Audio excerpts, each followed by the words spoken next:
नमस्कार। कार्यक्रम ग्लोबल टकमा यहाँहरूलाई स्वागत छ। म नारायण तिमल सेना। प्यारा दर्शकहरू, कति राजनीतिका कुरा गर्ने, कति देशको मात्रै कुरा गर्ने, देशमा कहिलेकाहीँ विकासका कुरा पनि गरौँ न भन्ने मन लाग्छ। सधैँ दुःखका कुरा, निराशका कुरा गर्नुभन्दा अलिकता प्रगतिका कुरा सुन्दाखेरि मन पनि आनन्दित हुन्छ। यो बिहानीको समयमा हामी तपाईहरुसँग आज विशेष गरेर सबैको मुखमा झुन्निने 2074 सालमा त झन् बढी आएको शब्द रेल। आज म रेलको बारेमा कुरा गर्नेछु। रेल वास्तवमा नेपालका लागि आवश्यक छ या छैन? पूर्व पश्चिम रेलमार्ग, उत्तर दक्षिण रेलमार्ग भनेको धेरै भइसक्यो, तर रेल त चलेको छैन। रेल बल्ल बल्ल बल्ल बल्ल 2078 सालमा केही समय रोकिएको रेल, विशेष गरेर कुनै बेला ब्रिटिस कम्पनीले नेपालको जङ्गलबाट काठ ओसार्न सुरु गरेको कोइलाबाट चल्ने रेल अहिले जनकपुर जयनगर रेल चाहिँ सञ्चालनमा आएको छ। एउटा अलिकता सुरुवात चाहिँ भएको छ, अलिकता खुसी पनि छन् जनताहरू। तर रेल त आयो, यो रेल चलाउनको लागि, सञ्चालनका लागि, व्यवस्थापनका लागि कतिको समस्या छ, चुनौती कति छ। आज म यसै पेरिफेरीमा रहेर रेल विभाग भन्दा फरक आफ्नो स्वायत्त एउटा कम्पनी छ, नेपाल रेलवे कम्पनी, जसले रेल सञ्चालन गर्छ। त्यसका प्रबन्ध सञ्चालक अहिले मेरो स्टुडियोमा हुनुहुन्छ, मसँग हुनुहुन्छ निरञ्जन कुमार झा। स्वागत छ सर। धन्यवाद, नमस्कार। आरामै हुनुहुन्छ? आराम छु। रेल गुडिरहेछ? रेल एकदम नियमित रूपमा गुडिरहेको छ। कति पटक गुड्छ दिनको? दिनको 2 पटक, एकतिरबाट र अर्कोतिरबाट 2 पटक गरी अहिले हामी रेल अपरेसनमा ल्याएका छौँ। नेपाल रेलवे कम्पनी, अघि अफेयरमा कुरा गर्दाखेरि तपाईँले भन्नुभएको थियो कि 2061 सालमा दर्ता भएको कम्पनी, 2068-31 मा रेलवे विभाग गठन गर्यो सरकारले। कम्पनी पहिल्यै रहेछ है? हजुर, कम्पनी 2061 सालमै दर्ता भएको रहेछ र सुरुमा त्योभन्दा अगाडि यातायात संस्थान थिए। यातायात संस्थानको मातहतमा रेल सञ्चालनको जिम्मा पनि यातायात संस्थानलाई नै थियो। पछिल्लो चरणमा चाहिँ तपाईलाई यो कम्पनीको रूपमा अगाडि बढे र कम्पनीको मातहतमा आए। त्योभन्दा अगाडिदेखि नै, हुन त 2020 सालमै रेलवे ऐन चाहिँ आएको थियो। त्यो रेलवे ऐन थियो तर रेलवे कम्पनी थिएन। पछिल्लो समय चाहिँ रेलवे कम्पनीकै रूपमा हामीले अपरेसनमा ल्याएका छौँ रेललाई। भनेपछि यो रेल जुन अपरेसनमा ल्याउनु भएको छ नेपालमा, कुन कुन ठाउँ, जनकपुर जयनगर मात्रै छ कि कुन कुन ठाउँमा अपरेसनमा आइसक्यो रेल? अहिले त जनकपुरदेखि 6 किलोमिटरको दूरीमा पश्चिमतिर पर्ने कुर्थादेखि लिएर जयनगरसम्मको 34.9 किलोमिटरमा हामीले अहिले रेल सञ्चालन गरिरहेका छौँ र कुर्थादेखि 17.5 किलोमिटर भङ्गासम्मको पनि ट्र्याक निर्माणको काम सम्पन्न भइसकेको छ। त्यसको हामीले जोइन्ट इन्स्पेक्सनको काम गर्न बाँकी छ। त्यो गरिसकेपछि handling over, taking over Bharat र नेपालको बिचमा भएर त्यो पनि हाम्रो जिम्मामा आउनेछ निकट भविष्यमा। अरू ठाउँहरूमा पनि रेलवे ट्र्याक निर्माणको कामहरू भइरहेको छ र अन्तिम चरणमा विराटनगर बत्नाहा खण्डको पनि 18 किलोमिटरको यो ट्र्याकको काम पुरा हुन लागिसकेको छ। त्यो पनि अब मलाई लाग्छ यो आर्थिक वर्ष पछि अर्को आर्थिक वर्षमा हाम्रो जिम्मामा आउनेछ। तर यो जुन रेल सञ्चालन भयो नि सर, हामी आर्थिक पाटोमा अलिकता राम्रो हुन्छ, एकदमै राम्रो सहज वातावरण बन्छ, प्यासेन्जरलाई पनि सुविधा हुन्छ, सबै कुरा भनियो। केही चेन्जेस आएको छ? निश्चय पनि यो रेलले त हाम्रो नेपालको बहुआयामिक क्षेत्रमा यसले सकारात्मक रूपमा प्रभाव पारिरहेको छ। खासमा यो दुई देशको पिपुल टु पिपुल रिलेसनसिपलाई पनि विकास गर्यो। व्यापार पारवहनलाई जसरी चाहिँ जोड्छ भन्ने कुरा हामीले कल्पना गरेका थियौँ, अहिले हामीसँग कार्गो ट्रेन नभएको कारणले गर्दाखेरि त्यसमा एकदमै धेरै परिवर्तन आएको जस्तो छैन। अर्को कुरा, दुई देशको पर्यटकलाई ओहोरदोहोर गर्ने एउटा गन्तव्य लाई नेपालको पर्यटनलाई पनि एउटा गन्तव्यको रूपमा विकास गर्नका लागि यसले मद्दत गरिरहेको छ। जस्तो कि जनकपुरबाट अहिले सातामा 3 दिन पोखराको फ्लाइट सुरु भएको छ।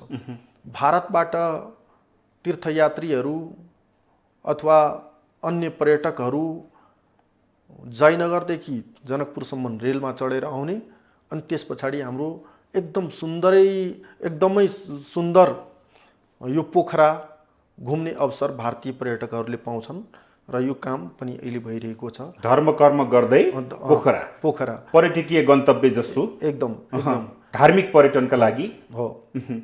र यसले चाहिँ खासमा ग्रामीण भेगको जनतालाई, हाम्रै नेपालको धनुषाको ग्रामीण भेगका जनतालाई पनि सदरमुकामसम्म जोड्ने काम यसले गरेको छ।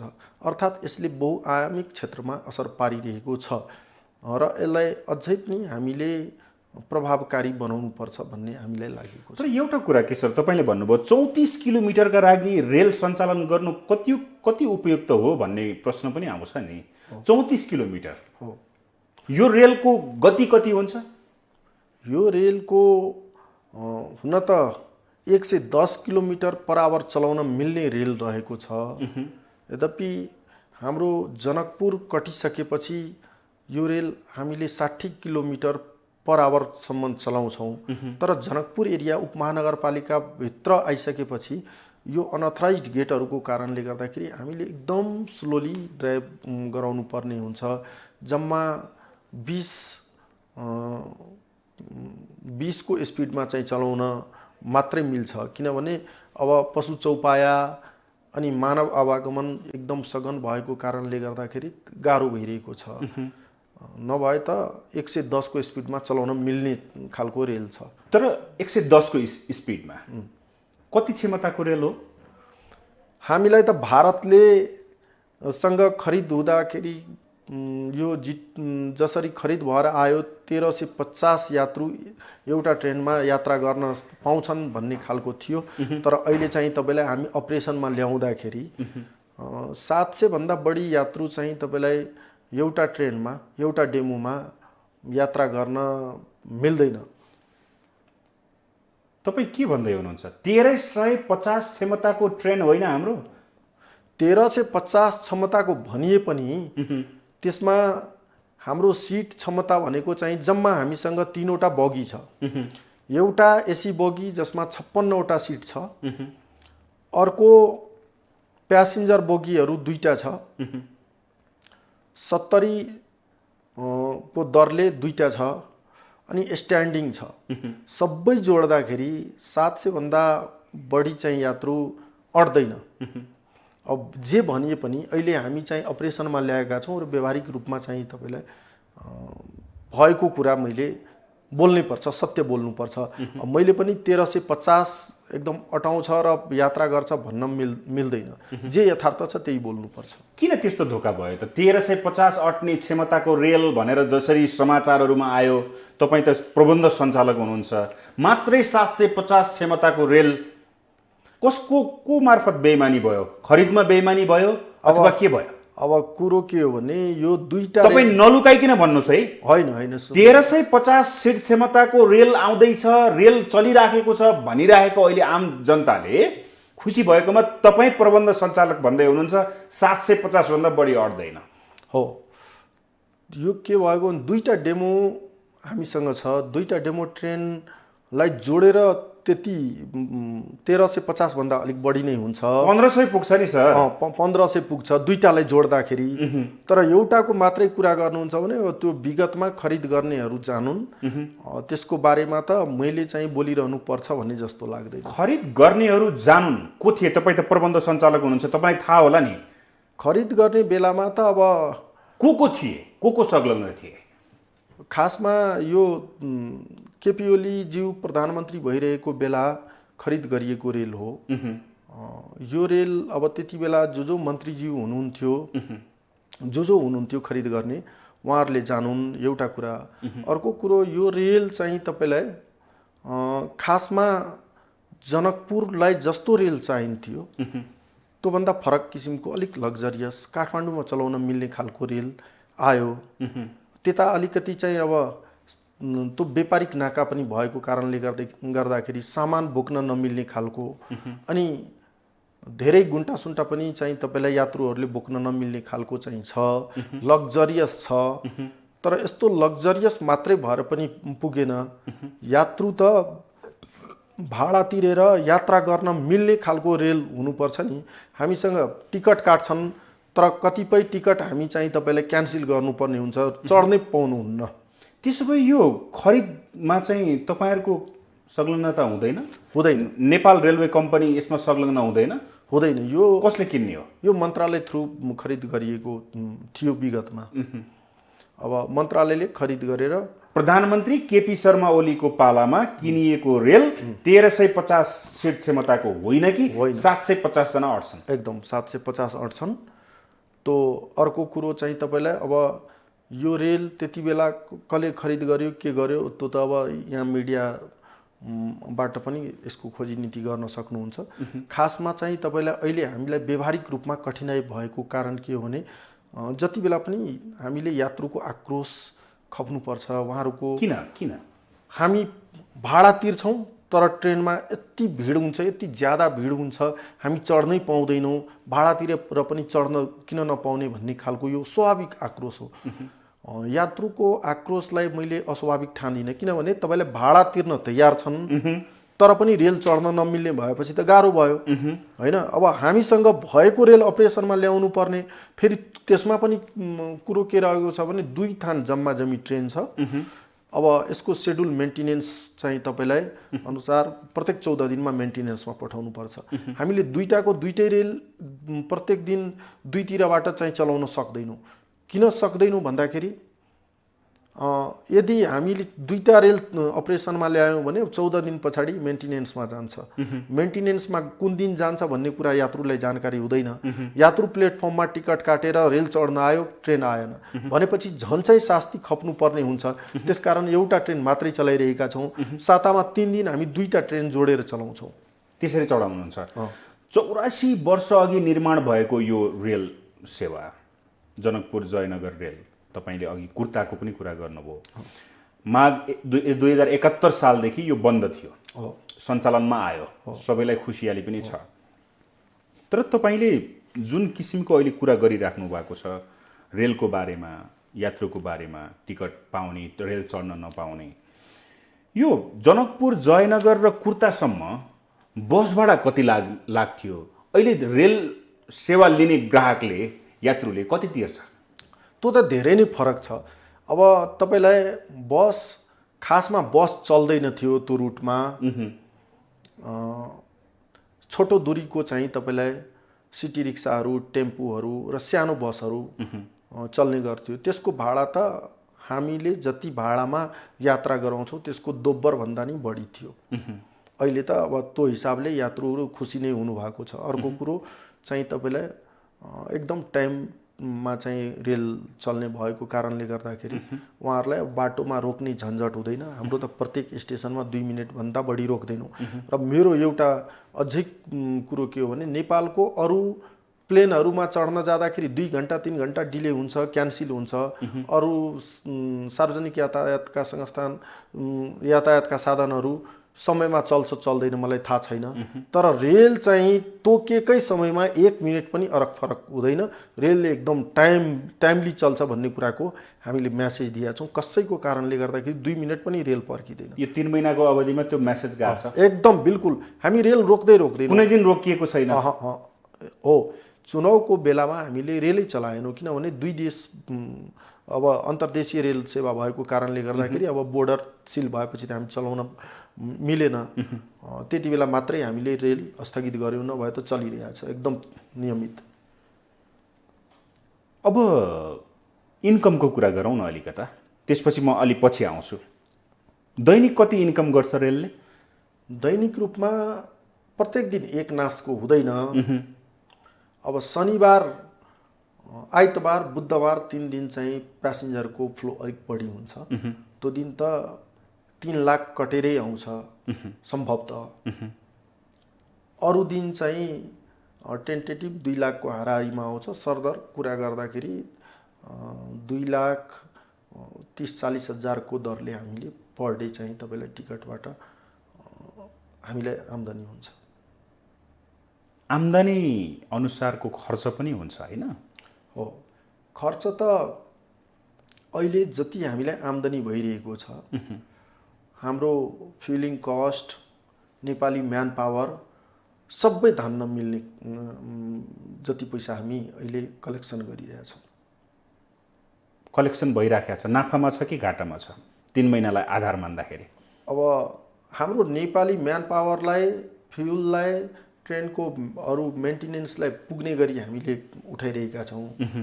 अब अहिले केआरसिएल हाम्रो यो भारतीय जुन म्यान पावर हामीले G2G सम्झौता मार्फत ल्याएका छौँ, उहाँहरूसँगको एग्रिमेन्ट अनुसारको रकम छुट्टै रहेको छ। त्यो रकम अलिक मोटो रकम नै रहेको छ। कतिजना स्टाफ छ?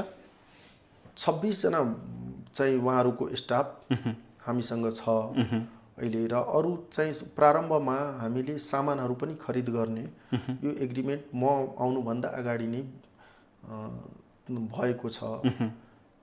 मभन्दा पहिलाकै प्रबन्ध सञ्चालकज्यूले एग्रिमेन्ट गर्नुभएको थियो, त्यसैलाई निरन्तरता दिएर अगाडि बढ्नुपर्ने भयो। किनभने टर्मिनेट गर्दाखेरि अझै 2-4 महिना ढिलो हुन जान्थ्यो, अनिश्चिततातिर धकिलिन्थ्यो। त्यस कारणले गर्दाखेरि त्यसैलाई हामीले निरन्तरता दिएर अगाडि बढायौँ। अब चाहिँ हामीले हाम्रो तर्फबाट म एउटा कुरा के भन्न चाहन्छु भने, रेल त अरू देशमा कहाँ कुन देशको चाहिँ प्यासेन्जर ट्रेन घाटामा जान्छ नाफामा जान्छ त्यसको हिसाब त सबै मैले जान्ने कुरो भएन।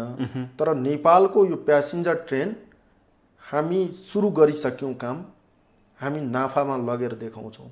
त्यसको लागि हामीले काम सुरु गरिसक्यौँ, रिजल्ट त बिस्तारै आउँछ। नाफा कसरी जान्छ? हामीले हाम्रो नेपाली म्यान पावर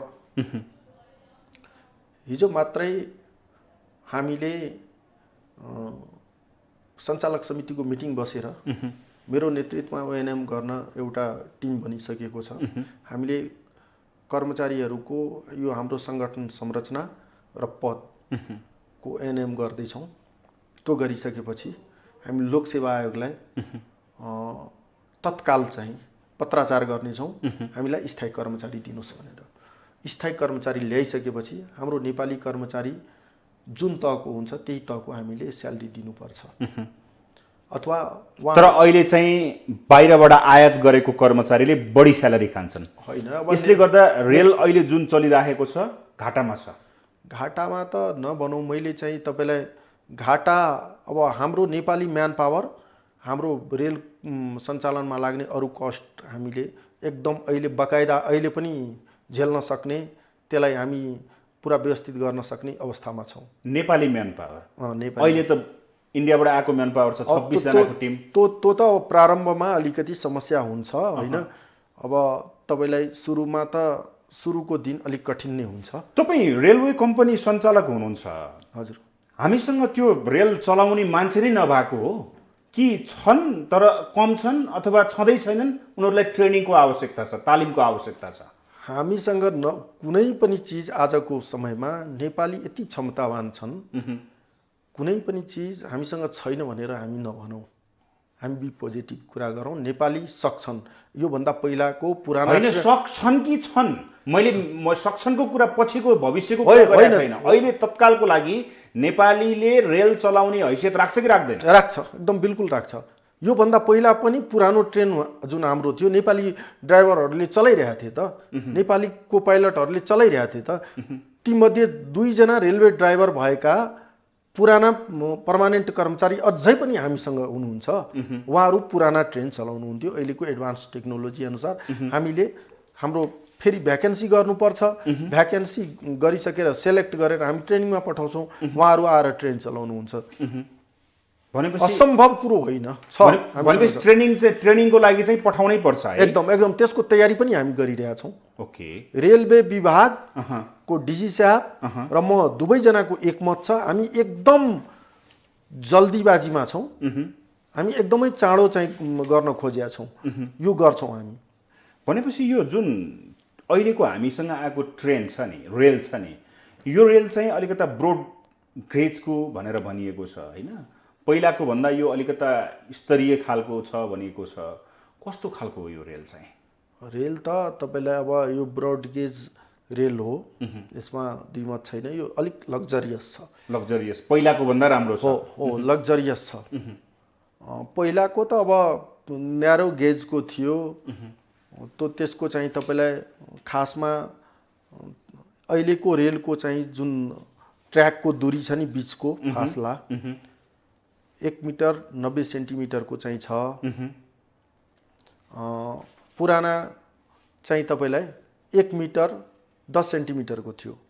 अब यो त तपाईँलाई लिग नै अलिक चौडा भयो होइन? ट्रेन पनि त्यही हिसाबले चौडा हुन्छ, चौडाइ त्यसको बढी हुन्छ।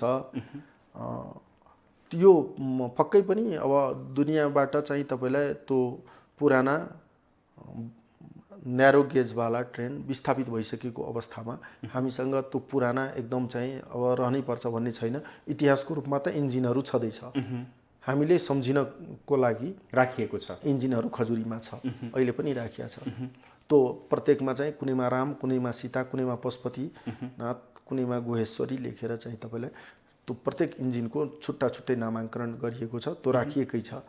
अब त अहिले नयाँ मोडर्न युगमा त यो ट्रेन त ठिक छ। भनेपछि तपाईँ जिएम भइसकेपछि, प्रबन्ध सञ्चालक भइसकेपछि को रेल सञ्चालन जुन छ नि, तपाईँहरूको नियमावली होला, के होला, कसरी चलाइराख्नु भएको छ, त्यसमा तपाईँ सन्तुष्ट हुनुहुन्छ? नेपालमा रेल सञ्चालन गर्यो भने यात्रुलाई पनि फाइदा हुने, राज्यलाई पनि फाइदा हुने, कम्पनीलाई पनि फाइदा हुने, त्यो देख्नुभयो?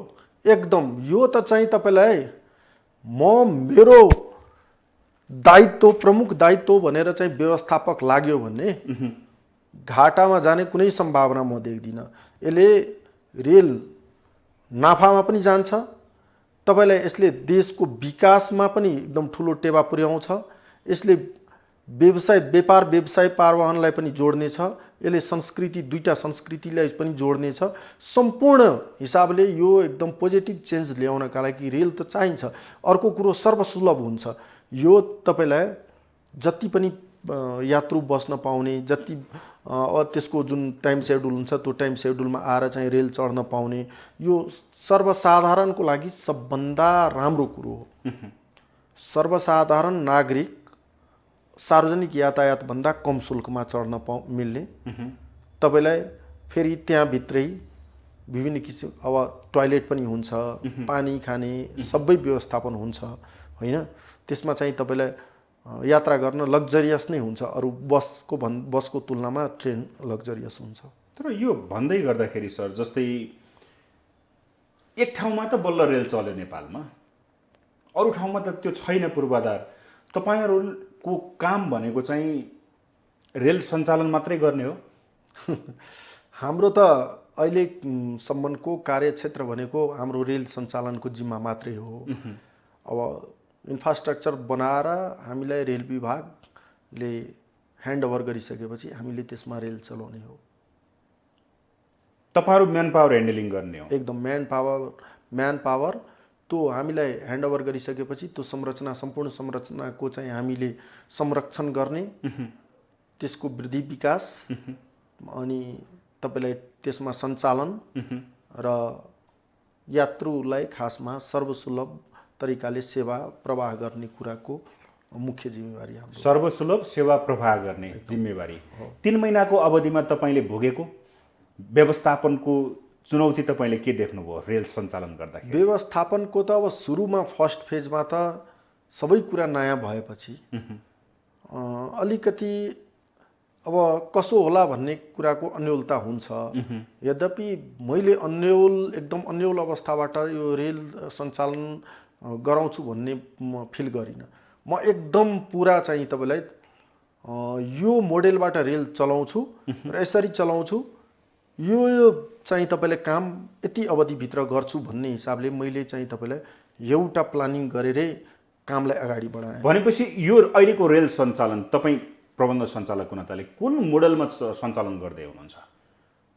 खासमा यो रेल त अहिले अब सुरु गर्दाखेरि हामीले सुरुमा हाम्रो मुख्य चासो, हाम्रो मुख्य चिन्ता, हामी त रेल चलायौँ, अब यात्रुले यो कुराको म्यासेज जनजनसम्म यो टाइम सेड्युल रहेको छ, यति टाइममा ट्रेन आउँछ, ट्रेन चल्न थाल्यो भन्ने कुराको सूचना प्रवाह गर्ने मुख्य हाम्रो चाहिँ तपाईँलाई चासो थियो।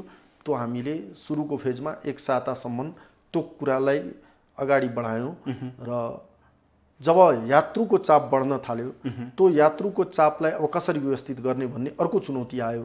कस्तो कुन चुनौती थियो? सुरक्षाको भन्दा अब खासमा चाहिँ तपाईँलाई ट्रेन हिँडिराख्दाखेरि तपाईँलाई सिक्युरिटी र सेफ्टी दुइटै चुनौती आयो। अब यात्रु म्याक्सिमम चाहिँ तपाईँलाई टिनेजर युवाहरूले आएर टिकटक बनाउने, रेल आइरहेछ त्यहाँ ट्र्याकमा बसेर टिकटक एकदम टिकटक बनाइरहेछ। अब कहीँ घटना दुर्घटना भयो भने त्यसको सम्पूर्ण दोष हामीलाई आउँछ। अरू थोक त बुझ्दैनन् होइन।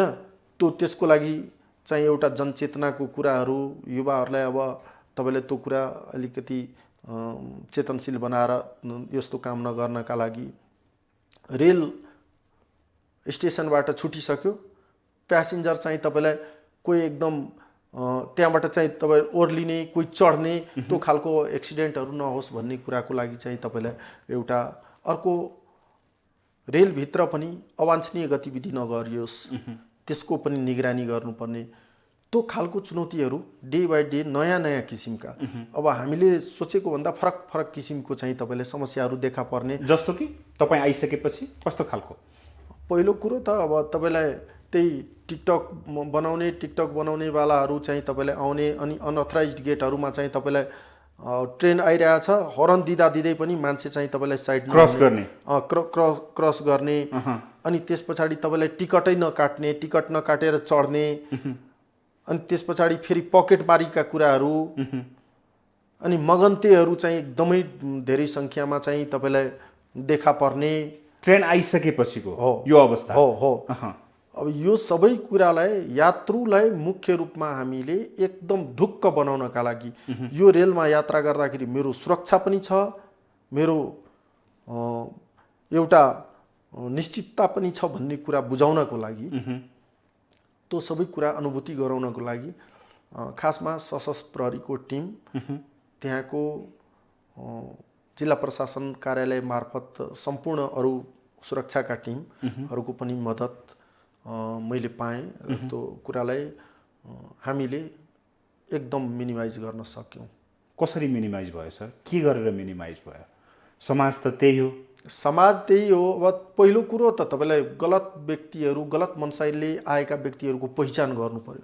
अब पुलिसले पनि पहिचान गरेन, सुरक्षाकर्मीले पनि पहिचान गर्न सकेन भने त्यो फेरि प्रत्येक दिन फरक फरक भेषमा आउने, फरक फरक नयाँ तकनिकी अपनाएर आउने, त्यसलाई पहिचान गर्न पनि गाह्रो।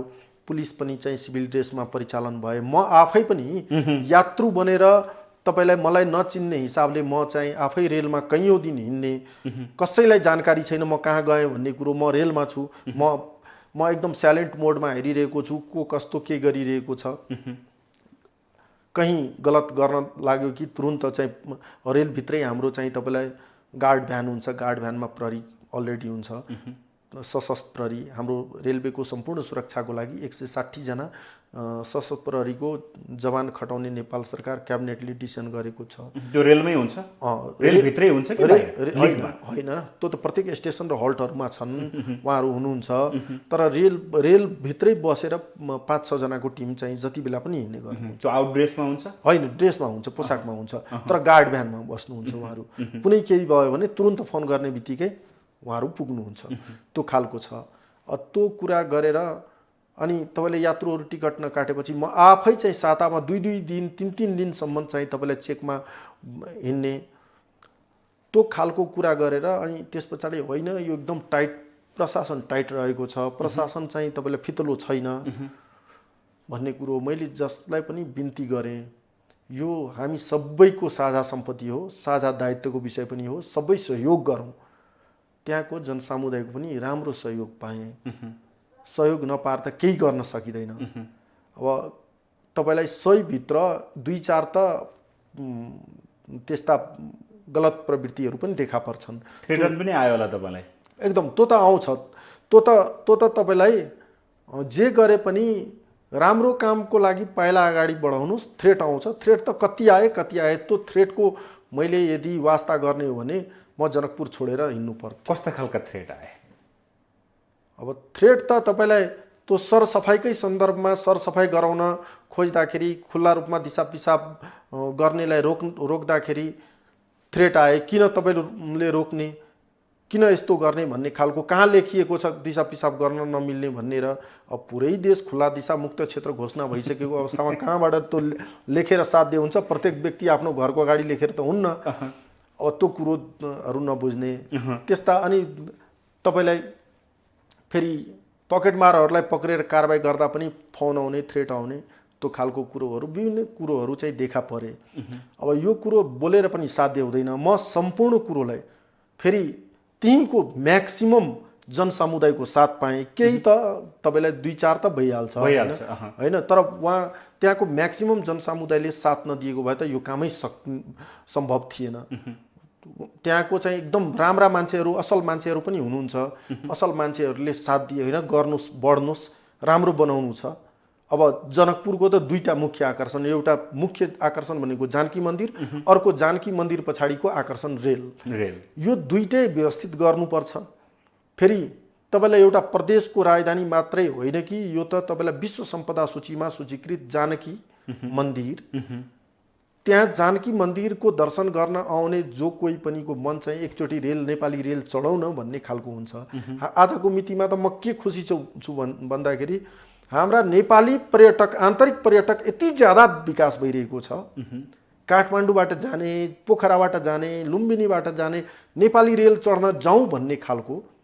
म त के भन्न चाहन्छु भने हाम्रा अहिले जुन पप गायकहरूले गीत बनाउनुहुन्छ नि, उहाँहरूलाई पनि म यो मिडिया मार्फत रिक्वेस्ट गर्न चाहन्छु, अब जनकपुरको रेल जोडेर पनि गीतहरू बनाइदियोस्।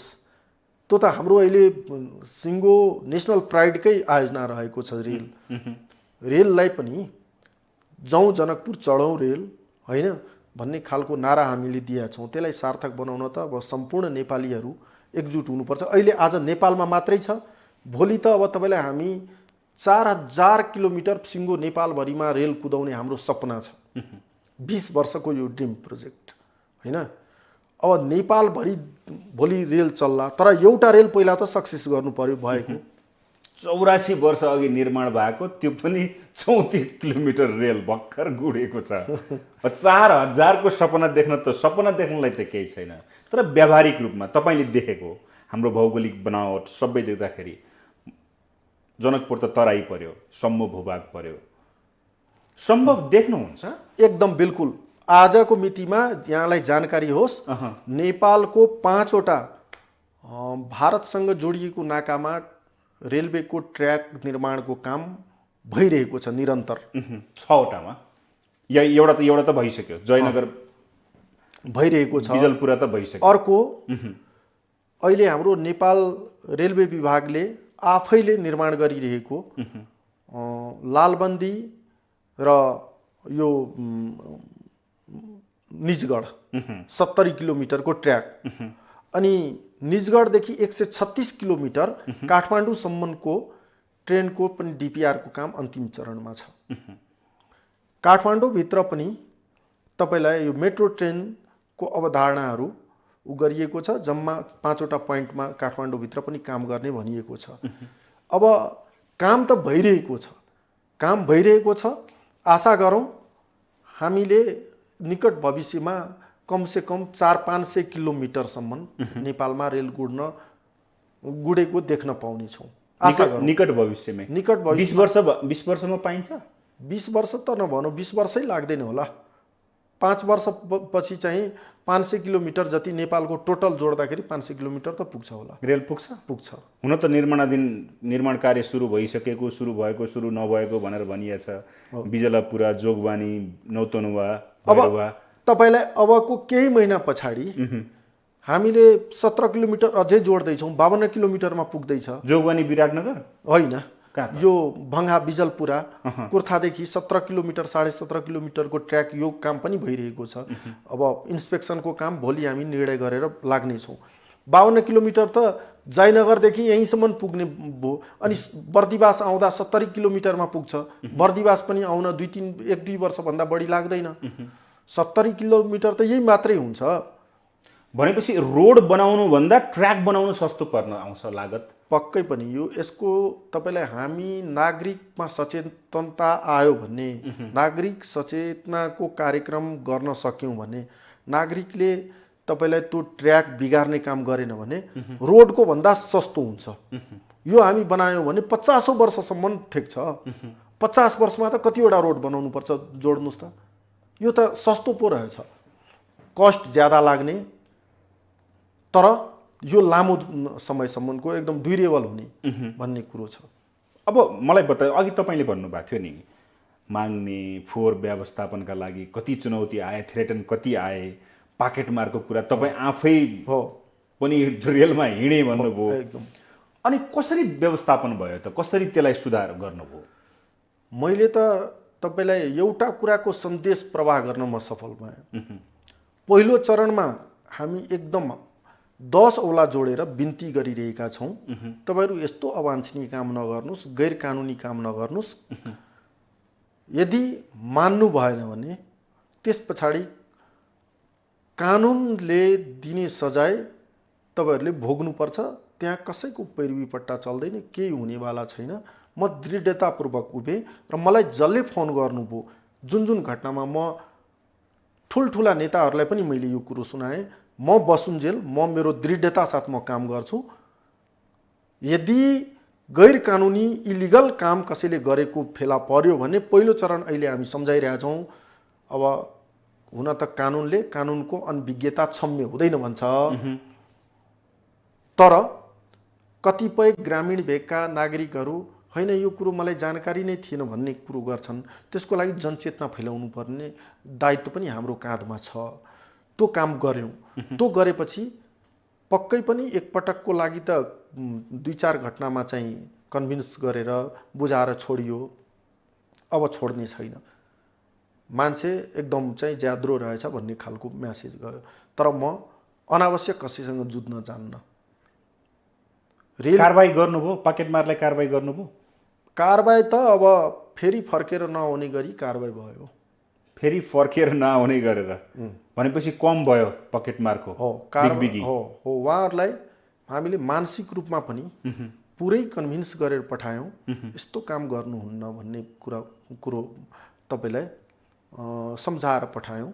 अब चाहिँ फर्केर आउँदैन धेरै पाकेट मारहरू। कोही एकाध घटना त अब तपाईँलाई यो चन्द्रमाभित्र पनि दाग छ हैन। अब 500-700 जना यात्रु एकपटकमा ओसार्ने ठाउँमा मान्छेको त भिड हुन्छ एकदम। पाकेट मारको त त्यो भयो, माग्नेको पनि त्यस्तै खालको समस्या हो छ भनेर भन्नुभएको थियो। त्यो कसरी समाधान भयो? सुरुमा त माग्नेहरू एकदमै बढी मात्रामा देखा पर्यो। उहाँहरूलाई यो माग्ने कुरो ठिक होइन, हाम्रो गलत संस्कृति रहेको छ। यस्तो संस्कृति विकास नगर्नुहोस्। आजको दिनमा भोकै कोही पनि मर्दैनन् भन्ने कुराको हाम्रो संविधानले ग्यारेन्टी गरेको छ। अब संविधानले ग्यारेन्टी गरेको छ भने राज्यले त्यो कुरो पुरा गर्छ नि। खान मिल्दैन तपाईलाई, तपाईँ पौरख गर्न सक्नुहुन्न, शारीरिक रूपमा तन्दुरुस्त हुनुहुन्न भने राज्यले जिम्मा लिन्छ। तपाईँ मागेर नखानुहोस्, यस्तो कुरो नगर्नुहोस्, यात्रुलाई चाहिँ धेरै तनाव नदिनुहोस् भन्ने खालको चाहिँ बिन्ती भाव गरेर उहाँहरूलाई कन्भिन्स गरेर पठाइयो। उहाँहरू पनि फर्किनुहुन्न जस्तो लाग्छ मलाई। अब फर्केर आउनुहुन्न। त्यतिसम्म पुर्याउनु भयो? एकदम फर्केर आउनुहुन्न। अब एकाध त भन्न सकिँदैन। म आज टेलिभिजनमा बोलिरहेको छु, यही कुरालाई आधार मानेर यस्तो भनेको छ, अब फर्केर आउँदैन, होइन म फर्काएर ल्याइदिन्छु भन्ने हिसाबले कोही लाग्यो भने त केही भन्नु छैन। त्यो लाग्ने पनि छन्, त्यसो भए लाग्न सक्छ। फर्काएर ल्याइदिन्छु भन्ने हिसाबले इगो पाल्नुभयो भने त अर्कै कुरो, तर आजको मितिमा त्यो छैन। प्रारम्भमा जे देखा पर्यो धेरै नै चेन्ज भइसक्यो। अहिले चेन्ज छ एकदम एकदम। अब एउटा कुरा तपाईँले अघि फेरि निकालेकै कुरालाई म दोहोऱ्याउन चाहेँ। टिकटै नकाटिकन यात्रुले सवार गर्ने टिकट व्यवस्थापन र यात्रु व्यवस्थापनको कुरा जुन तपाईँले गर्नुभयो, त्यो कसरी सहज भयो? अझै पनि टिकट नकाटिकन चढ्ने त छन् होला? हो, केही न केही त होला, केही न केही होला, तर म्याक्सिमम यात्रु टिकट काट्छन्। तपाईँलाई टिकट काट्ने मानसिक रूपमै हामीले चाहिँ प्रिपेयर गरायौँ। कसरी गराउनु भयो? त्यसको लागि त चाहिँ तपाईँलाई विभिन्न ठाउँमा हामीले तपाईँलाई प्रशासनकै मद्दतले पनि इनोग्रेसन हुनुभन्दा अगाडि जनचेतनामूलक कामहरू गऱ्यौँ। त्यहाँका चाहिँ जनप्रतिनिधिहरू, नागरिक समाज, बुद्धिजीवीहरूलाई राखेर, सर्वसाधारणलाई राखेर पनि कुराकानी गऱ्यौँ। पछिल्लो चरण नकाट्नेलाई हामीले चाहिँ तपाईँलाई फाइन, मिनिमम फाइन काटेर गऱ्यौँ। अब आइन्दा आउनुभयो भने त्यस पछाडि तपाईँहरूलाई यो 1 सातासम्म हामीले कन्भिन्स गर्ने समय राखेका छौँ। त्यो भित्र तपाईँहरूले सम्लिनुहोस् भनेर चाहिँ पठाइयो। मलाई लाग्छ मैले चाल्ने कदमले गर्दाखेरि मलाई सहयोग गर्ने हिसाबले उहाँहरूले यो कुरा बुझ्नुभयो। भनेपछि निरञ्जन कुमार झा कडा छ भन्ने छ? कडा होइन, कडा त अब तपाईँलाई हेर्नुहोस्, कानुन परिपालना गराउने कुरामा, व्यवस्थापनलाई चुस्त दुरुस्त बनाउने कुरामा त कडा हुनैपर्छ। अरू कुरामा त तपाईँलाई हामी सबै नेपाली नागरिक एक हौँ। त्यो हिसाबले म त यति चाहिँ घनिष्ठ भएको छु त्यहाँको जनतासँग।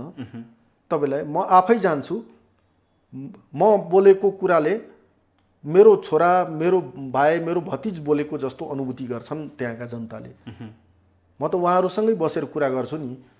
जसरी हामी हाम्रो गाउँले जीवनमा व्यवहारिक हिसाबले हामी कुराकानी गर्थ्यौँ त्यसै गरी कुरा गर्छौँ। उहाँहरू बुझ्नुहुन्छ। तपाईँलाई अबको नेपाली नागरिक त्यति चाहिँ अनकन्सियस छैनन्, धेरै बुझ्ने रहेछन्। तर बुझाउन जान्नुपर्छ, अलिक कन्भिन्स गर्न सक्नुपर्छ। कन्भिन्स गरेपछि त हुन्छ। थर्काएर कन्भिन्स गर्ने कि माया गरेर? होइन, एकदम माया गरेर होइन, मन जितेर। थर्काएर त म हेर्नुहोस्, थर्काएर प्रशासन लगाएर होइन, प्रशासन लगाएर त प्रशासन पनि तपाईँलाई आजको प्रशासनको सङ्गठन पनि त्यति क्रूर छैनन्। त्यो विगतको जस्तो अब जे हल्ला थियो होइन, पञ्चायतकाल जस्तो त छैन। आजको मितिमा त त्यस्तो प्रशासन पनि पोलाइटली कुरा गर्छन्। म पनि तपाईँलाई पोलाइटली, म त उहाँहरूको छोरा, भाइ, भतिज बनेर कुरा गर्छु। त्यही भएर उहाँहरू कन्भिन्स हुनुहुन्छ, एकदम माया गर्नुहुन्छ। भनेपछि अहिलेको जुन जनकपुर जयनगर रेल अनि कुर्तासम्मको जुन रेल छ, यो रेल चाहिँ सहज रूपमा सञ्चालन भएको छ। यसले चाहिँ यात्रुहरूलाई फाइदा गरेको छ। तर जुन उद्देश्य यो रेल सञ्चालन भएपछि इकोनोमिकमा धेरै फाइदा हुन्छ, धेरै सहजता हुन्छ भन्ने कुरा चाहिँ यो रेलले गरेको छैन। एकदम गरेको छ। तपाईँलाई दिनभरिमा कम्तीमा चाहिँ तपाईँलाई 1500-2000 यात्रु आउँछन् बाहिरबाट। तिनले जनकपुरको मार्केटमा 50 रुपियाँ मात्रै खर्च गर्यो भने कति हुन्छ भन्नुहोस् त? त्यो त्यहाँका तीको व्यापारीले पाउने रकम हो। त्यहाँ भन्दा अरू ठाउँ यात्रा गर्नुहुन्छ, प्लेनको टिकट काटेर काठमाडौँ जानुहुन्छ, काठमाडौँमा आएर खर्च गर्छन् कतिपयले। त्यो आखिरमा नेपाललाई नै आम्दानी हुने होइन त्यो कुरोले। तपाईँलाई फाइदा नभएको होइन, एकदम चाहिँ तपाईँलाई फाइदा छ। हो, एउटा कुरो हामी गर्न खोजेका छौँ, त्यो सकिरहेका छैनौँ। हामीले कार्गो ट्रेन चलाइदिनुपर्छ र बढी यात्रु क्षमता भएको 2 थान ट्रेन हामीसँग भयो भने कायापलट हुन्छ। अझै एउटा रेललाई कति पर्ने रहेछ? 1 अर्ब 4 करोडमा 2टा डेमो ट्रेन खरिद गरियो, अर्थात् 52 करोड जति परेको छ यो एउटा रेललाई। 52 करोड ट्याक्स इन्क्लुड गर्दाखेरि। ट्याक्स इन्क्लुड गर्दाखेरि अब त्यो अर्को कार्गो ल्याउँदाखेरि त झन् महँगो पर्ने होला। खरिद गर्ने यो डिब्बा कति? तपाईँले 3टा डिब्बा भन्नुभयो, 4 डिब्बाको होइन? 5 इन्जिन सहित 5 हुन्छ। एउटा त गार्ड भ्यान भयो, एउटा इन्जिन, अनि बिचको चाहिँ 3वटा डब्बा, एउटा एसी, 2टा प्यासेन्जर, त्यसरी हो। तपाईँले अघि भन्नुभयो कि र बाहिर जसरी आयो कि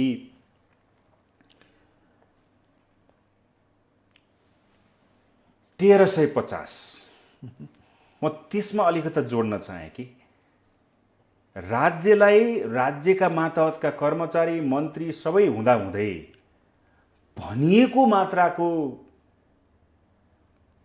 प्रत्यक्ष फिल्डमा नदेखिनुको कारण के रहेछ? त्यो त अब स्ट्यान्डिङ यस्तो छ, सिट मात्रै त एकदम थोरै छ। स्ट्यान्डिङमा अलिक बढी झुन्डिएर जाला भन्ने अनुमान गर्नुभयो होला उहाँहरूले, तर त्यस्तो हुँदैन। व्यवहारिक 750 मा 750 मा 500 जना झुन्डिन मिल्ने ठाउँ छ त्यहाँ? मिल्दैन, त्यो त कहाँ मिल्छ? अनि कसरी भने त तपाईँले त्यस्तो? त्यो त अनुमान गर्नुभयो होला उहाँहरूले भनेको। मैले मेरो उहाँहरू भने को हो सर? त्यति बेलाको चाहिँ तपाईँलाई रेल खरिदकर्ताहरू। तपाईँ त म थिइनँ। तपाईँ हुनुहुन्थेन, को हुनुहुन्थ्यो त्यो बेला? त्यति बेला मैले भनिसकेँ, केपी ओली प्रधानमन्त्री भएको बेला चाहिँ खरिद गरिएको थियो। म त उहाँको विदाई भइसकेपछि पो आएको हो, मलाई त त्यो कुरो जानकारी पनि भएन। अर्को कुरो, रेल खरिद गर्ने कुरामा हाम्रो कुनै संलग्नता अथवा चाहिँ तपाईँलाई म त्यति बेला भएको भए मेरो चासोको विषय बन्थ्यो, मलाई प्रश्न आउँदा मैले जवाब दिनु पर्थ्यो। अब त्यो त त्यति बेलाको चाहिँ सरकारले खरिद गरेको कुरो, त्यति बेलाको सरकारले जानुन्, हामीलाई त जे दियो त्यसलाई चलाइरहेका छौँ, त्यहाँ हिनामिना हुन दिया छैनौँ। रेल चलाउने तपाईँ हो होइन? हो, रेल चलाउने तपाईँ, कस्तो रेल आएको छ, कतिको रेल आएको छ, कतिमा खरिद गरिएको छ भन्ने तपाईँलाई जानकारी हुँदैन? कसरी हुन्छ? हामीलाई त जानकारी दिएकै छैन। त्यो कसरी जानकारी हुन्छ? त्यो पनि मैले चाहिँ तपाईँलाई इनोग्रेसनको दिन यतिमा रेल खरिद गरेको भन्ने कुरा त्यहाँ बोलेपछि मैले थाहा पाएँ। त्यो त ठ्याक्कै यतिमा खरिद गरेको भन्ने कुरा पनि मलाई थाहा थिएन। यो त तपाईँलाई अब मेरो संलग्नता भएको भए, म त्यहाँ भएको भए म त्यसको जवाब दिन्थेँ। त्यति बेलाको सरकारले जानुन्, म सिधै भन्छु। हामीलाई जे उहाँहरूले दिनुभयो, जे हस्तान्तरण गर्नुभयो, त्यसमा हामी चलाइरहेका छौँ। त्योभन्दा बढी त म के भन्न सक्छु? तपाईँलाई पनि लाग्यो है 1350 भनेको 750 हुँदाखेरि केही लागेन मनमा? लाग्न त लाग्छ। त्यसको सोलुसन अब अहिले आजको मितिमा अहिले नै म यसको दिन सक्छु भन्ने ठाउँमा त म छैन। त्यो विवाद निकाल्ने बित्तिकै फेरि रेल स्टप हुने हो कि जागिर जाने हो कि भन्ने हो कि? होइन, जागिर त कसको के जान्छ? सुन्नुहोस्, यो जागिर जाने भन्दा पनि तपाईँलाई जो त्यति बेला हुनुहुन्थ्यो उहाँहरूले यसको जवाब दिनुपर्छ। मैले जवाब दिने होइन। मैले जवाब दिन खोज्दा त्यो अलिक बढी बोले जस्तो हुन्छ।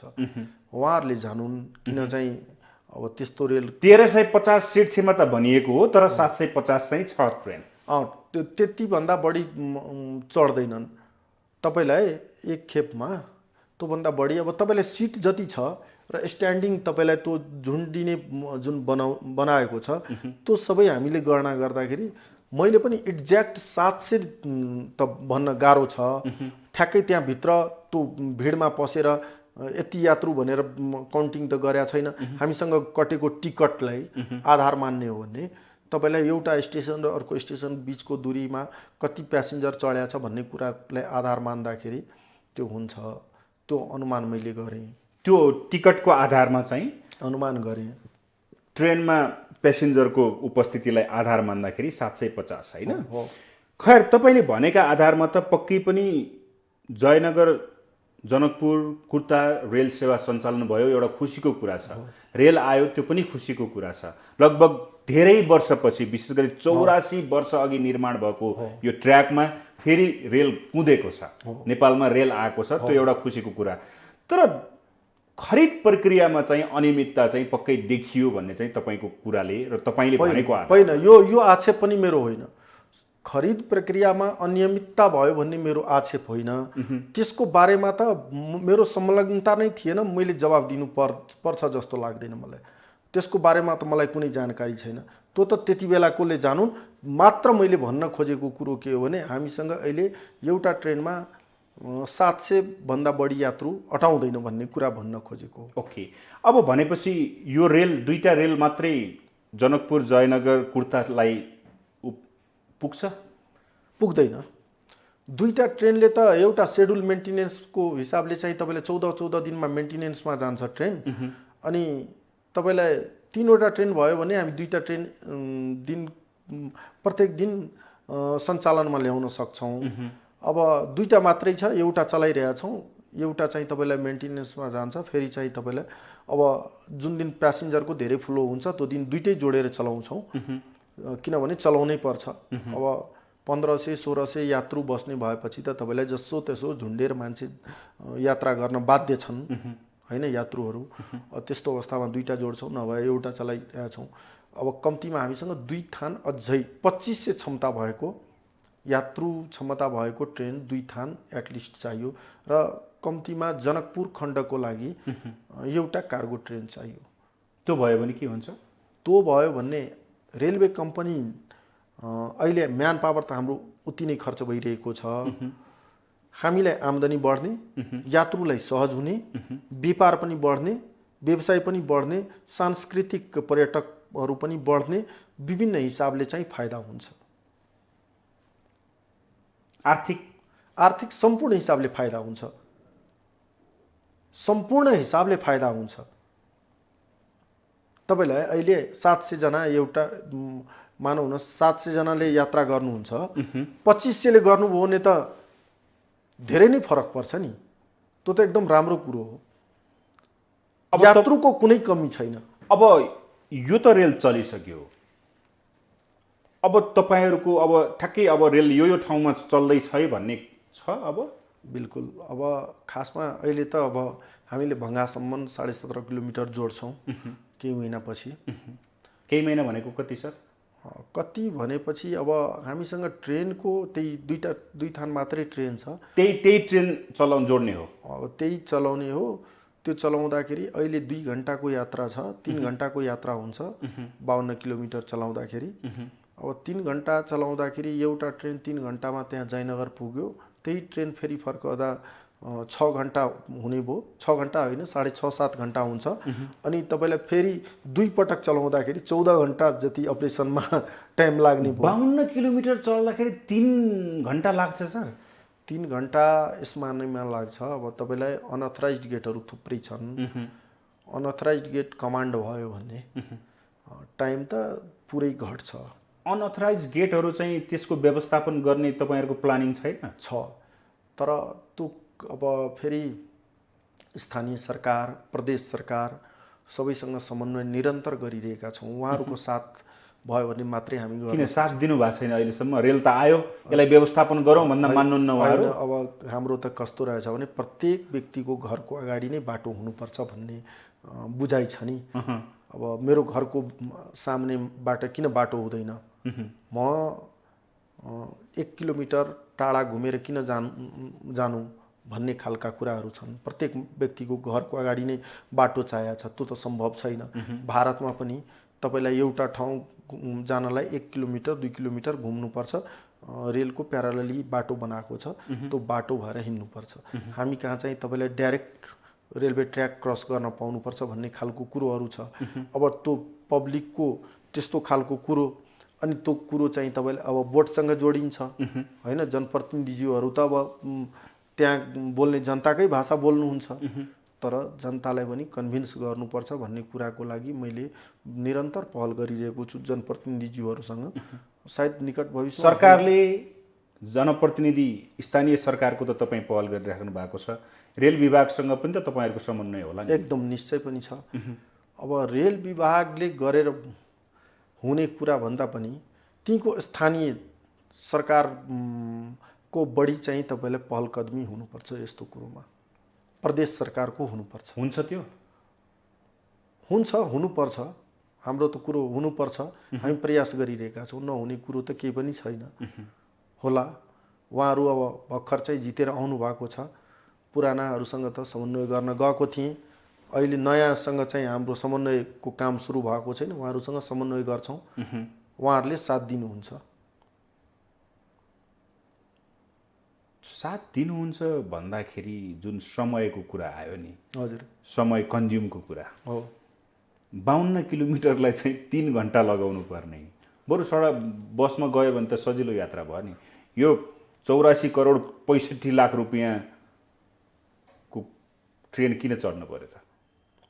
ट्रेन चढ्दा त मैले भनिसकेँ तपाईलाई यो लग्जरियस एउटा चाहिँ तपाईलाई साधन पनि हो। अर्को कुरो चाहिँ तपाईलाई भाडाको हिसाबले पनि र त्यो भेगमा खास जुन भेगमा अहिले रेलवे ट्र्याक छ त्यहाँ चाहिँ तपाईलाई सडक निर्माण पनि त्यो हिसाबले भइसकेको छैन। बसहरू चाहिँ तपाईलाई निर्बाधपूर्वक गुड्ने अवस्था छैन।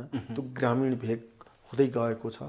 ग्रामीण भेगको जनतालाई खासमा यसले जोडेको छ। त्यसकारणले गर्दाखेरि रेल त चढ्ने कुरो स्वाभाविक भइ नै हाल्यो। अब यसलाई समयलाई कसरी घटाउने अहिले जुन तपाईँलाई टाइम 3 घन्टा लाग्ने मैले भने त्यसलाई कसरी घटाउने, त्यसको लागि गृह कार्य गरिरहेका छौँ। प्रारम्भमा अलिक समस्या हुन्छ होइन, चुनौती छन्। चुनौती छन्, तर पार लाग्छ पार। यसमा त ढुक्क हुन म जनसमुदायलाई पनि आग्रह गर्छु। अब 52 किलोमिटरको कुरा गर्नुभयो तपाईँहरू, हामी ट्रेन चलाउन सक्ने अब अवस्थामा पुगेका छौँ भनेर। त्यो बाहेक अरू अब फेरि चाहिँ तपाईँलाई 52 किलोमिटर पछिको 18 किलोमिटर बर्दिवाससम्मको काम पनि इर्कन कम्पनीले, भारतीय इर्कन कम्पनीले अब सुरु गर्दैछन्। उहाँहरूले त्यो काम अब मलाई लाग्छ 1-2 वर्षभित्रै उहाँहरूले त्यो काम पनि गर्नुहुनेछ। विराटनगर बत्नाको 18 किलोमिटरको ट्र्याकको काम पनि चाहिँ तपाईँलाई अन्तिम चरणमा पुगिसकेको छ। अनि त्यस पछाडि पानी ट्याङ्की काकडभिट्टा यो पनि 20 किलोमिटरको ट्र्याक अब काम अन्तिम चरणमै छ। भैरवाको पनि काम चलिरहेको छ, वीरगञ्जको पनि काम चलिरहेको छ। अर्थात् अबको 1 वर्ष पछाडि 1-2 वर्ष पछाडि यो 5वटा ठाउँमा जुन काम भइरहेको छ त्यो सम्पूर्ण काम पुरा गरेर इर्कन कम्पनीले हामीलाई ह्यान्डओभर गर्नेछ भन्ने कुरामा आशावादी छु। अनि अर्को विभागले निर्माण गरिरहेको चाहिँ संरचना पनि अब द्रुत गतिमा होला।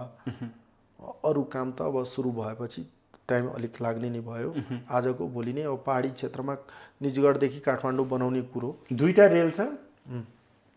रेल त कहाँ बनाउने, पूर्व पश्चिम रेल बनाउने, द्रुत मार्ग बनाउने सबै छ छन्लाई।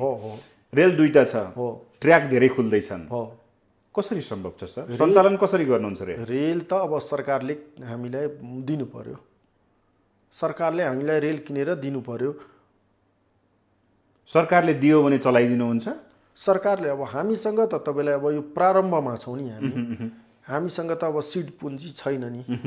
हामीसँग बिउ पुँजी त राज्यले नै दिने हो, राज्यको हामी एउटा कम्पनी हौँ।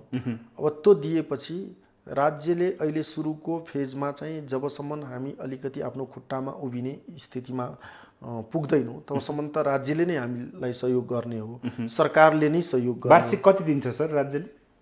अहिले त यसपालिको त 1 रुपियाँ पनि बजेट राखिएन रेलवे कम्पनीलाई।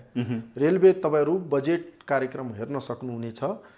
रेलवे कम्पनीको नाममा 1 रुपियाँ बजेट राखिएको। कसरी चल्नुहुन्छ? यत्र बाहिरका म्यान पावर छन्, भित्रका म्यान पावर छन्, रेल मेन्टेनेन्स गर्नुपर्छ, यत्रो व्यवस्थापन गर्नुपर्छ। अब हामी पहल गर्छौँ, सरकारले हामीलाई देला, हामी विश्वास गर्छौँ कि चलाइदियो काम सकियो सरकारको, अब तपाईँहरूको काम हो। एक त्यो त वास्तविक कुरो त्यही नै हो। हामी आफ्नै खुट्टामा उभिनुपर्छ। कम्पनी जति नेपाल सरकारको कम्पनी जति छन् त्यो सबै आफ्नै खुट्टामा उभिनुपर्छ। हामी पनि आफ्नो खुट्टामा दीर्घकालीन रूपमा अगाडि बढेपछि उभिनै पर्छ। तर हामी त प्रारम्भमा छौँ, हामीलाई त पाउँछौँ भन्ने छ, एकदम आफूलाई स्वायत्त भन्ने फेरि मागिहाल्ने होइन। मागिहाल्ने भन्दाखेरि अब यो त तपाईँलाई सरकारी स्वामित्वको कम्पनी पर्यो नि त। हामीसँग अब तपाईँ व्यापार गर्नुहुन्छ, तपाईँको खल्तीमा पैसा त हुनुपर्छ नि। अनि तपाईँले एउटा प्राइभेट कम्पनी खोल्नुभयो, पुँजी छैन भने तपाईँ सक्नुहुन्न। अब हामीलाई पुँजी दिने भनेको हाम्रो त सरकार, अभिभावक भनेको सरकार हो। सरकारले हामीलाई पुँजी दिएर इस्ट्याब्लिस्ड हुने चरणसम्म पुर्याइदियोस्, त्यस पछाडि त हामी आफ्नै खुट्टामा उभिन सक्छौँ। अहिले पनि उल्टा हामी सरकारलाई दिन्छौँ होइन? एकदम। अहिले त हामी चाहिँ तपाईँलाई, हामी त जुन हिसाबले हिँडेका छौँ नि, मलाई लाग्छ निकट भविष्यमै हामी चाहिँ तपाईँले आफ्नो खुट्टामा उभिन सक्ने अवस्था बन्छ, नबन्ने होइन। तर आज 2-2.5 महिना अगाडिदेखि हामी रेल चलाउन सुरु गऱ्यौँ। अब 2.5 महिनामा तपाईँ एकदम चाहिँ र्याडिकल चेन्ज किन गर्न सक्नु भएन भन्ने कुरा प्रश्न पनि जायज हो। अहिलेको अवस्थामा त त्यो जायज भएन, जायज हुँदैन। भनेपछि यही अवस्था रहिरह्यो भने रेल कम्पनी कति समयपछि माथि उठ्ला? एकदम म त दावाको साथ एउटा कुरा के भन्न चाहन्छु भने हामीलाई अहिले रेलवे ट्र्याकहरू खुलिरहेको छ। राज्यले रेल हामीलाई दियोस्, सरकारले रेल दियोस्, कार्गो ट्रेन र प्यासेन्जर ट्रेन दुइटै किनेर दियोस्। म दावाको साथ भन्न सक्छु 1-2 वर्षभित्र हामी आफ्नो खुट्टामा उभिने गरी सरकारसँग हाम्रो वर्षभरिको बजेटको लागि सरकार पैसा देऊ भन्ने स्थिति हुँदैन। हामी आफ्नै खुट्टामा उभिन सक्छौँ। म आएको दिनदेखि त 1 रुपियाँ आएको छैन सरकारको तर्फबाट पैसा। खातामा भएकै पैसालाई प्रयोग गरिरहेका छौँ र तपाईँलाई अब आजको मितिसम्म हामीले तपाईँलाई केआरसिएललाई कुन कम्पनीलाई भुक्तानी दिएका छैनौँ। कति छ भुक्तानी दिन? भुक्तानी दिन त एक्चुअल बेसिसमा हामीले दिनुपर्छ। हुन त अब 45 करोड ट्याक्स इन्क्लुड गरेर रहेछ, 35 करोडको यो चाहिँ तपाईँले एग्रिमेन्ट रहेको छ। हामीले 7.5 करोड रुपियाँ एडभान्स पेमेन्ट विगतमै तिरिसक्यौँ। त्यस पछाडि उहाँहरूले जति काम गर्नुहुन्छ त्यसको बिल ल्याउनुहुन्छ, त्यो बिल आएको 14 दिनभित्र हामीले पे गर्नुपर्छ। अहिले त अब तत्कालै 2-2.5 करोड आइसी हामीले पे गर्नुपर्छ यो आर्थिक वर्षमा। छ पैसा? हामीसँग पैसा छ, पैसा छ हामीसँग।